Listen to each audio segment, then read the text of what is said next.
Well, hello everyone, and welcome back to what is today our promised highlights from the tech demo. Now, the ratios and the screen's going to look a little bit different because it didn't fit very kindly on, and we're also going to be using some clips from the actual live stream. So you will see my face in the corner, and it'll just be there talking away, making actions, doing whatever the heck I was doing during the stream. For anyone that's not aware, this particular tech demo was focused around this new combat idea they're trialing out and using the Dragon Slayer class. Now, this is a totally revamped Dragon Slayer class, very, very different, nothing like the one in Adventure Quest, and that is because your first skill primarily is not an auto attack. Auto attacks, they don't really want to exist anymore, so the whole point of it is that your skill 1 is just a normal skill. Those eagle-eyed people will also notice we have 0 mana. That's because this Dragon Slayer class doesn't use mana. It uses something new entirely called Determination, and the idea of Determination is you go along, say you use skill 5, that mechanic powers it up fully, so you get a full bar of Determination, and you use that to power your other skills and enable extra abilities off them, and in turn consuming some of that Determination. In the background you can see the loot inventory pop up. So this is essentially the custom drops UI if you use that at the minute. So when you fight monsters, your drops appear in their own area for you to accept or decline them, whatever you really fancy doing with them. The key difference of this loot inventory is the fact that when you log out of the game and log back in, all those temporary items are still going to be there. No more, oh, I accidentally logged out and forgot to accept the item I've been farming for absolutely ages. Well, oh, we've got a cutscene. Let's pause this. Oh, this is fancy, isn't it? We have never had this before. Yes, the cutscene style appears to have been tweaked. I mean, this kind of bit is still fairly similar. I'm not too sure if I particularly like it. I guess it's not overly polished at the minute, but the actual extra animations they're able to add in does give me some hope for the type of cutscenes we'll be able to see. There is actually another one slightly later on that we'll come on to, which they've added in midway through the map. It does seem a lot smoother. I'm just not sure if visually it's quite there to my eye taste just yet, but let me know all of your opinions down below because I'm sure we'll get plenty of them after this video.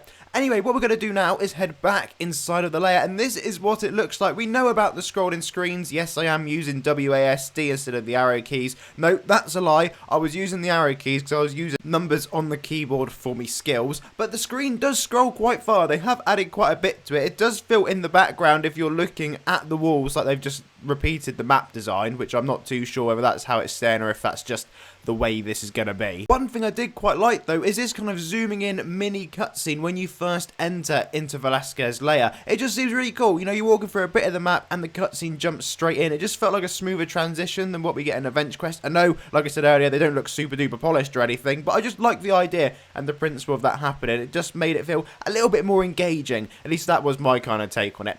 When you're turning in quests, this is how it looks currently. You get a doobie-doo-doo-doop-a-loop alert, and then once you've got that alert, it kind of scrolls up the screen. This map is still absolute chaos. There was plenty of people along here just battling things. The loot drops off monsters were appearing from time to time. However, they were literally just placeholder items. We know the game loves a clicky quest, and the clicky quest, when you're actually going along and clicking on the arrows or items glowing, that sort of thing, this is how it was looking at the moment. We had to go click on some dragon eggs down in the layer, so that's what we could take from that. And then as you can see here, it was the Infinity Dragon Slayer blade. You needed 1,000 red dragon scales, which took me about 15 minutes to get in order to get this item. I have no idea on the rarity of that, whether it's just a permanent addition to the layers, like an end game kind of mini farm you can get at the end, or if it is just specifically for the tech demo. Talking about Dragon Slayer class itself, it was quite fun to use, I'm not gonna lie. It was different. Your skill 3 is kind of like a knee slide. It doesn't damage them. I was kind of hoping you could knee slide into them, trip them up, deal a little bit of damage, maybe a stun, kind of like how you do in other games. That wasn't really a thing.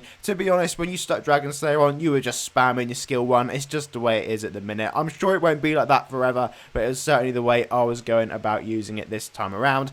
Over to Battle On, and as you can see, there was plenty of people you may recognize within here. Mostly though, folks, this update was purely just about testing out the combat, and they wanted our feedback within Discord, so if you haven't done that, I'm sure you can head onto their server. The real big combat change that has happened, like I said earlier, was the auto attacks have gone. So, if you're not using an auto attack, how do you attack the enemy? It is all about hitboxes, so you have to be within a certain range, presuming it's not like an infinite range skill such as you get on farming classes, and as long as you're within that range, you are going to hit the enemy. Unlike normal Avenge Quest, you can just hit whatever skill you want, and it will use it and do the animation for it, even if you're not targeting something. So, I don't know if that's cool or not cool, but you know, it's certainly different, and you can just go about using your effects as and when you want to. I know some people will be interested in exactly what the skills do, so I'm just picking them all up on screen quickly as we fly over them. Just give the screen a little pause if you want to have a read to see what each one does. I believe we are going from left to right on it, at least I hope I am. If I'm not, deeply apologise. But anyway, back over to the layer, just so you can see a little bit more combat. But other than the auto attack going and the hitbox change, there isn't really overly much else to touch on. I'm now going to leave you with live stream goon because something really cool happened and we did some wall running. But from me, if you do happen to be new around here, please do leave the video a like, hit that subscribe button, and I'll see you all again for another one incredibly soon. Till then, folks, have a lovely day. Let's glitch out of the map. Let's go like you used to be able to on COD. Look at me.